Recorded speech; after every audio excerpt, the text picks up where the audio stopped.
Unaambiwaje Zuhura karuhusiwa leo kurudi nyumbani.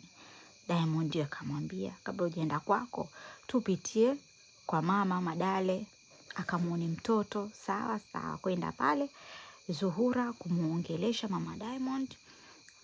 Kimya. Shikamoo mama, kimya.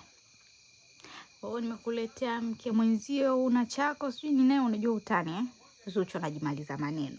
Mama Diamond kimya, kambeba mtoto anamtabasamu. Yaani hata ile kumkumbatia kinafiki Zuchu, kuonesha kwamba ana furaha, kwamba karibu mwanangu, pole na nini, asante.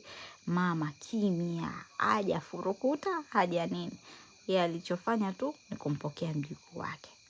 Kitaalamu hii nikaaje eti? Mnahitaji kitaalamu.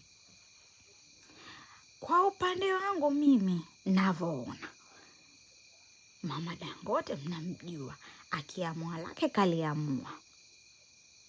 Kashamfuta Zuchu kwenye ukoo wao, kwamba huyo sio mkamwana wao.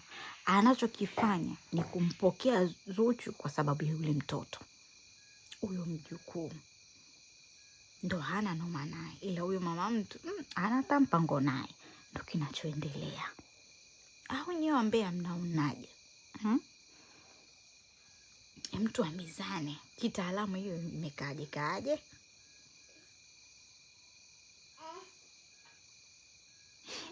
Lakini Zuchu alionywa, aliambiwa na kina Mange, akaambiwa.